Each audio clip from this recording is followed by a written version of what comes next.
Prions.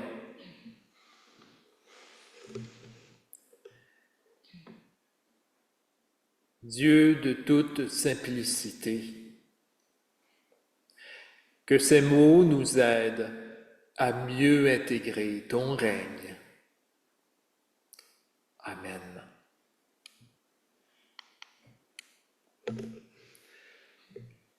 Ceux et celles qui ont eu le temps de lire l'infolettre cette semaine ont été invités à effectuer un exercice qui est aujourd'hui plutôt pertinent.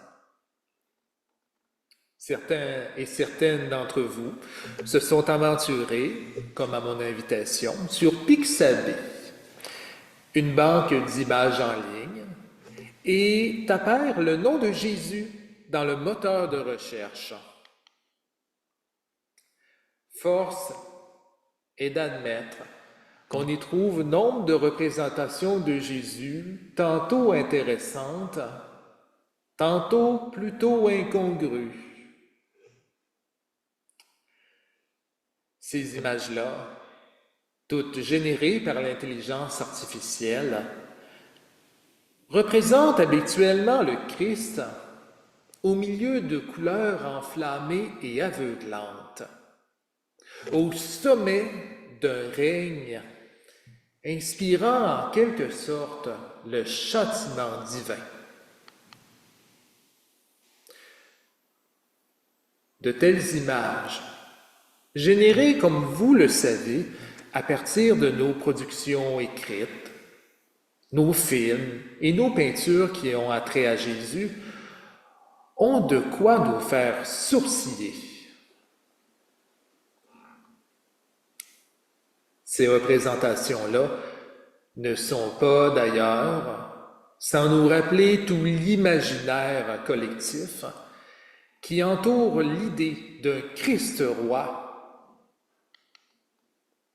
un souverain de l'univers dont la finalité serait, pour certains, la soumission de tous les prétendus ennemis de l'Église.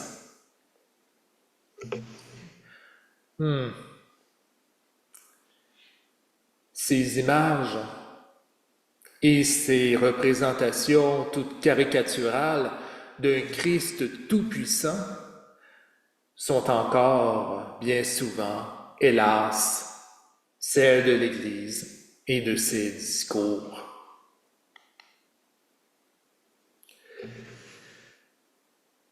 Mais pourtant, autant l'Évangile que le reste des Écritures nous présente une vision bien différente de Jésus et du règne à venir. Arrêté par les siens et jeté aux pieds du pouvoir établi, pour être ainsi jugé comme un traître à sa nation, Jésus n'hésite pas à brouiller nos propres attentes.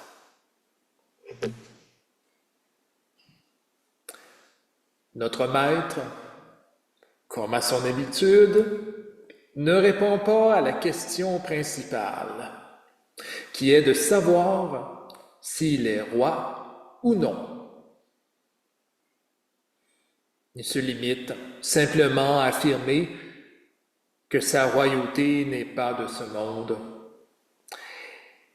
et qu'il est simplement venu pour témoigner d'une vérité qui dépasse tous nos préconçus.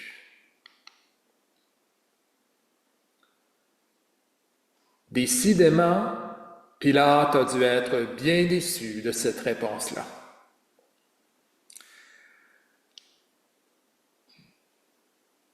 En tant que messager et témoin, Jésus n'a pas revendiqué de territoire, ni défendu quelconque couronne, mais il a simplement pris la parole pour annoncer un royaume tout autre.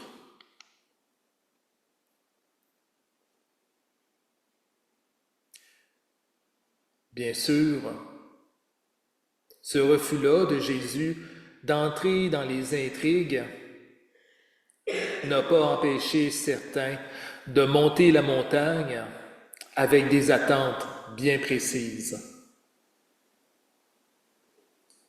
Comme Élie a monté le mont Horeb et qu'il chercha Dieu dans des démonstrations de force et de puissance. Trop de fois nous avons considéré Jésus comme un roi vainqueur des ennemis d'une Église cantonnée ici et là sur le globe terrestre.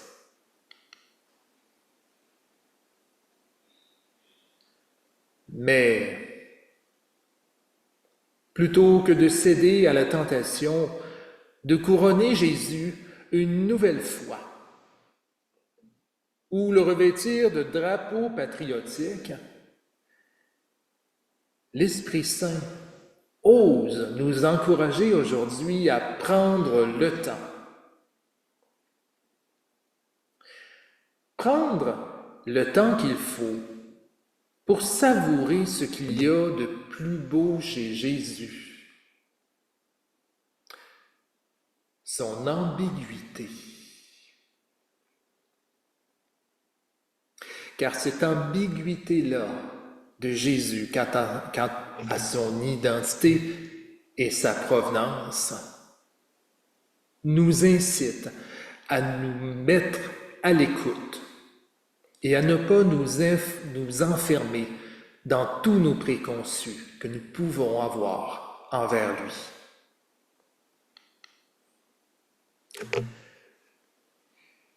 Pour être complètement honnête envers vous, j'ai pas trouvé ça facile de préparer quelque chose pour la fête du Christ roi.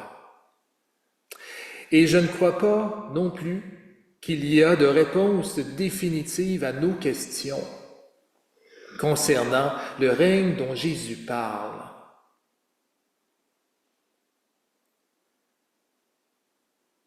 Plutôt que d'accumuler les mots, plutôt que de multiplier les analogies, les explications, je me sens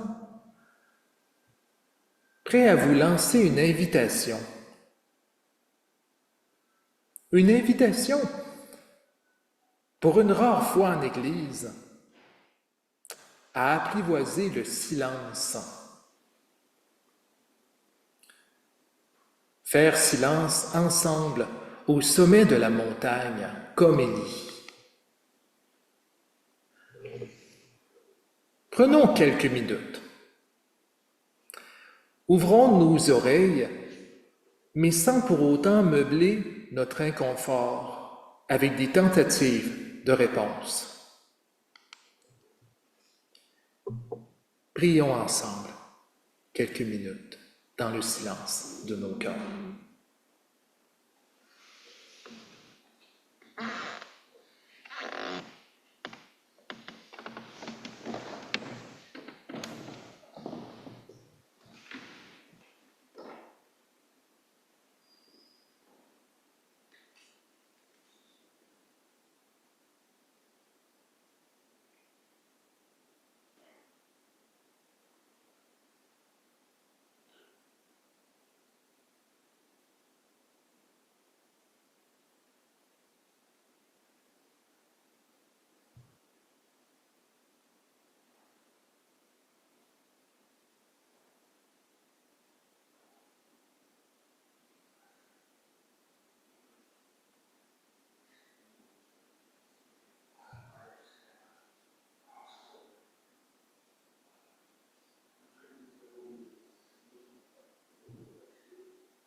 Il y eut devant le Seigneur un vent fort et puissant qui érodait les montagnes et fracassait les rochers. Mais le Seigneur n'était pas dans le vent. Après le vent, il y eut un tremblement de terre. Mais le Seigneur n'était pas dans le tremblement de terre. Après le tremblement de terre, il y eut un feu. Mais le Seigneur n'était pas dans le feu. Et après le feu, le bruissement d'un souffle ténu.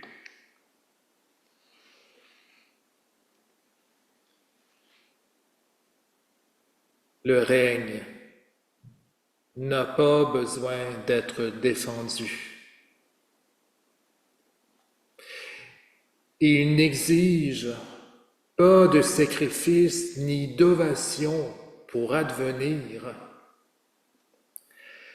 Les tremblements de terre causés par nos processions indiffèrent Dieu. Nos couronnes rouges feu lui sont sans valeur. Son règne, échappant à nos conceptions trop humaines, se manifeste selon d'autres modalités.